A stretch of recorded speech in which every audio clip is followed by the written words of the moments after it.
Welcome to PlotLines, where we'll use our over 30 years of experience in real estate communications to uncover the real stories behind real estate. I'm Heather Crowell. And I'm Britni Acriveau. Dive in with us as we invite guests to break down the ever-changing landscapes of real estate together.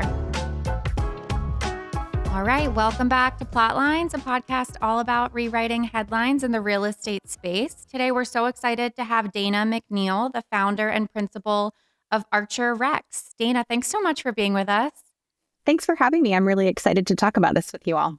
Yeah, we have not gotten into federal government real estate. So this is a topic we're really interested to dive into today. But why don't we start? Tell us a little bit about yourself, your background, and your work at Archer. Great. Thanks for that intro. Yeah. So my name is Dana McNeil. I'm the founder and principal of Archer Rex. We are a construction management and brokerage firm based in Portland, Oregon.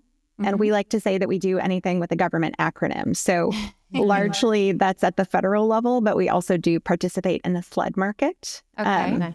I've been fortunate to be in this space for about 20 years through various government entities in roles relating to construction management, lease brokerage, and then also a little bit of strategic portfolio management. As well as a stint with a large brokerage firm. So after moving around a little, the entrepreneurial spirit kind of caught me. And I said, let's just go after this and do it as a woman-owned small business. So that is how Archer Rex was developed. And we're really excited to be in the federal leasing space because especially right now, it's very dynamic. Sure. Yeah. That's great. All right. Well, our podcast, as you know, is all about rewriting or digging into the headlines of the day or of the week. And the recording of this couldn't be more timely. There's plenty of headlines out there regarding federal government office space and space in general, given all the changes under a new administration.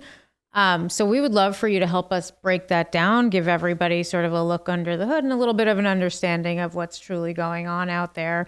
Some of the headlines we're reading about are about how, space is being, leases are being terminated or space might be given back. And obviously there's a plethora of office space availability. So just, give us your insights. What are you hearing? What are you seeing? Yeah, sure. Set the record straight. Sure. So I think I'll bring it back a step first and explain a little bit about the major players kind of in this space. Perfect. So GSA, the General Services Administration, is for the civilian side, oftentimes referred to as the federal government's landlord. So essentially what happens is GSA goes to the market and signs leases, oftentimes with very long firm terms, on behalf of their tenant agency. Okay. And so that can be anyone from FBI, DEA, immigration uses, kind of a number of different items. Got it. Okay. And so the GSA has 50% of their space held in owned spaces, so federal buildings, and 50% in leased spaces. Okay. And the reason I bring that up is there's a little bit of interconnectivity with what's happening in the market, where opportunity is, and kind of that dynamic. I don't think a lot of people realize how much space the federal government holds. I think you're right about that. GSA has 7,500 leases with a total cost of $5.5 billion per year. So it's a huge portfolio, very impactful. And that amount does not even include the amount of leases that are held by what's called a delegated portfolio. So those that are held directly by agencies such as the Department of Defense, or kind of some of the other agencies that might hold space independently. So this world of federal real estate is very large and has the ability to move markets, in rural locations and big cities and kind of everywhere in between. The reason that I raised kind of the distinctions between owned and leased spaces is because there is always an interplay when you're looking at a portfolio of what is held in an owned facility, what is happening in a leased facility, and where might those intersect and change. And so to that extent, the government has the benefit of being, a little bit in both so that they can have the flexibility that the private sector provides with regards to lease terms and, spaces that may come and go, and then, investing in long-term hold assets for the federal portfolio. And the reason I'm raising that is because there's a lot of discussion right now of what is most important and how should the federal government be looking at their portfolio. And the new administration has a goal of a couple of things at once. So they are wanting to dispose of a significant amount of federal buildings, which is unprecedented. They are looking at identifying facilities that are either core or non-core assets. And so really making a strategic play to say, here is where we are going to invest our money, and here is where we are going to divest our money and move to leases. And that has never been done on this scale before. So I'm sure you've seen that headline of, 444 buildings. Right. It's also not unusual for anyone that occupies space to have that consideration. So it's it's just a lot of space, right? Exactly. Yeah. And, part of what's driving that, because you're absolutely correct that any entity would look at kind of that interplay between the two, is, what money has been put into the facility to keep it in good condition. And the federal government historically has not done a great job at that for a number of different reasons. And so they could be looking at huge capital investments and exactly. And so looking forward, when we see, the headlines of what's happening, we have major potential disposal, a reduction of lease costs of leases, and then a reduction of staffing and a return to office. Right. And what's unique about this right now is those are all happening at once and simultaneously. And so having all of these variables kind of put into the market and into the mix is just really an unprecedented equation that we haven't seen before. So it will be interesting to see how this carries forward and what the result is. Agree. Yeah, that was really helpful background. It's all very interesting. And yes, you see these headlines, but it's interesting how some of the trends of sort of what you're seeing in federal government, we could argue we're also seeing just in general, the general office and commercial real estate market. So how would you say the two sort of are similar or different? And obviously a new administration coming in impacts a lot of different real estate markets. So I know you said a lot of this is unprecedented, but is some of this also just kind of par for the course too? I think a little bit of it is par for the course. I think the speed and kind of assertive nature that this is unfolding in is unique to the government. Yeah. So I would say that there's some parallels to the private market, but just the scope and the gravity that the federal government has is unique. And so I think that's a little bit different here. Okay. So I guess breaking down some of these things that are sort of coalescing at the same time, this unprecedented nature of everything happening at once and so quickly. Let's talk a little bit about the the mandate to return to office for the federal workers. What has that, tell us about how that impacts the market and how that impacts the use of office space generally. Yeah, so I think the federal government has the ability to kind of be a standard bearer of what it looks like to occupy cities and spaces. Yeah. And we see that with public institutions, even at the local level. So when, cities or counties or, whatever the level is, return to office, that does set a tone with others. Yeah. I would say that the federal government has been a little bit late to the party when it comes to return to office to RTO. And there are a number of reasons why that is. One of them is unions, and the government is a heavily unionized workforce. And so kind of working through the intricacies that are involved there to make sure that that's done in a legal and, appropriate manner has been a consideration. But I think now that the government is facing this RTO mandate, that it will promulgate others in their RTO adventures and bringing people back to the office.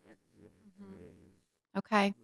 And I know you mentioned you're seeing right? So there's a lot of divesting of assets. But generally, again, looking more at the private market side, we're hearing a lot about conversions and repurposing assets. Are you seeing that happening on your side of things as well? The federal government is never going to be the entity that is repurposing of the asset. But what I think is most interesting moving forward is just the immense amount of opportunity this presents to the market. So because this disposal is so large and with land and, buildings that have not previously been available, it just presents a wonderful opportunity for the private market to step in and say, here is the capital, here's the team, here's the experience that we have in order to make those repositionings of the assets in a way that the federal government is just not going to be able to do. So I don't see that being done by the federal government, but I see a lot of potential moving forward for that to occur. Okay. Yeah. Talk to us a little bit about, if you can, the geography of where these changes are occurring. We sit here outside of Philadelphia. We hear rumblings of certain buildings. Are there specific cities that could have more or less impact that you're aware of? Yeah. So, the one thing that I love, not the one thing, because I love so many things about the work that I do, but federal leasing and a federal presence is in nearly every community and nearly every city across the United States. Yes, there are markets that will be more heavily impacted by changes. But again, that also presents opportunity. So for example, Washington, D.C., they typically have a vacancy rate of around 22%. If this, lease termination, federal building vacancy, reduction of the workforce continues, there are already plans afoot to redevelop Washington, D.C., particularly in southern Washington. So kind of speaking to that repositioning of the assets and sorry, that wasn't a very good answer. Yeah, no, I think that's interesting because I think probably the general population thinks all of that space is in D.C. And it sounds like it's in cities across and almost every major city across the country, which was maybe news to me in the past few months. But will that repurposing, it sounds like your take is that will be a private market opportunity, right? So it is. Yeah. Federal government will put the buildings up for sale. Opportunistic investors will come in and say, I can do something else with this building. So that's interesting. And that'll be I think it'll set a lot of marks for the office space as well. Just a lot of buildings transacting potentially.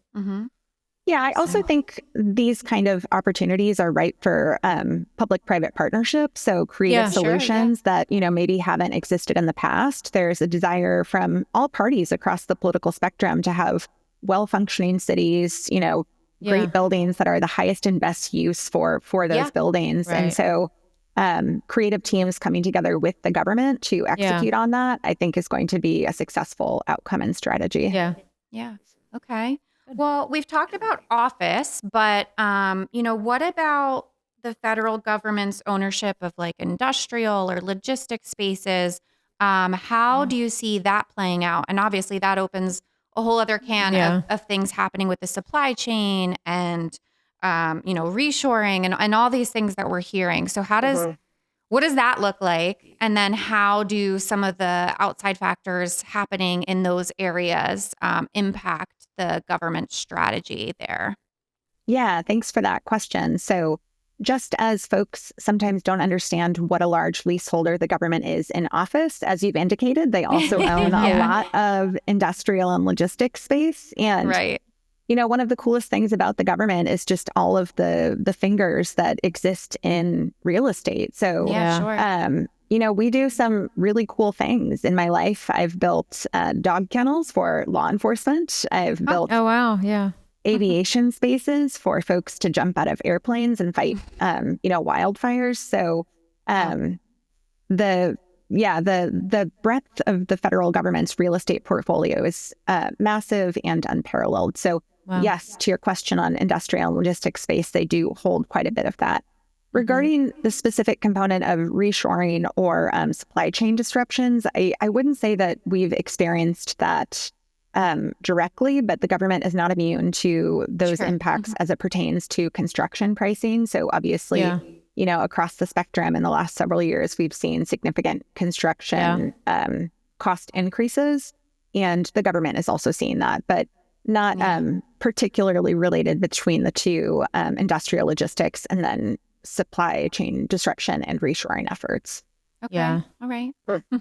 Yeah, that makes sense. I mean, you've been hearing so much about reshoring and, certain government actions could be in, kind of moving that along a little bit. Yeah. So if put yourself in the shoes of an investor, what should investors be looking at or thinking about if they are, as they watch sort of, these changes take place? What should they be cognizant of? Sure. So investors and developers in this space typically are forced to look at firm fixed pricing upfront for projects that have a very long lease cycle. So a developer in this space can be looking at a project that's only going to be executed or at completion in 3 years, 5 years. And so that makes it very tough to look into the future with things like tariffs or additional, supply chain disruptions, as you were speaking about before. So my encouragement to the development community would just be to try and price in those potential disruptions, knowing that there is a long cycle for delivery, which most projects don't have. Yeah. Okay. Well, Dana, before we get to rewriting headlines and all of those things, I mean, you have such an interesting path. And again, we haven't had any guests on yet to talk about federal government real estate. So could you just tell us more about how you got here? And obviously you're so passionate about it, but how did you get into such a niche area of real estate? Well, when I was graduating college, I had a friend who worked for the General Services Administration. And I think, frankly, I was a little bit aimless at that point in my life. But again, GSA is the federal government's landlord. And I remember going to interviews for this role, not really knowing what it was. It was a real estate specialist was the role that they called it. Made it through the interviews, got the job, but admittedly, even on the first day of this job, I didn't really know what I was going to be doing. And over time, I just learned more and more about the role, which essentially is the federal government's signatory authority on lease contracts. And you are essentially acting as a broker on behalf of the U.S. government. And I just think that's so interesting to be able to sign a contract for the federal government and decide that it's in the best interest of the federal government, ensure the prices are fair. And again, just aiding the mission of these federal agencies that are doing such important work for the U.S. government. So that's why I'm passionate about it, and that's a little bit how I got into it. No, thanks for sharing. No, it's super interesting because we're calling it niche, and it's really massive, right? It's like a significant portion that we're not that. I feel like the general population is not understanding niche is probably not the right word. how large it is. Very cool. Okay, so we're at the fun part of our episode where we get to rewrite the headline. So tell us what your ideal headline would be for federal government real estate. I would say federal leasing with great challenge comes great opportunity. So, we're seeing a lot of unprecedented change very quickly. But this space has needed some reform for a while to be more effective. And so I'm just really excited about what the future holds here. Yeah. Love that. I think that puts a nice, really bow ties up everything you already said. Is there anything we didn't cover, Dana, that you think our listeners should know? I don't think so. I'm just appreciative to have the time today. Yeah, we appreciate everything you shared. We learned a lot. Definitely. All right. Well, thanks so much for joining us. Thank you. This podcast is a production of Gregory FCA. If you enjoyed our discussion, please subscribe wherever you listen to podcasts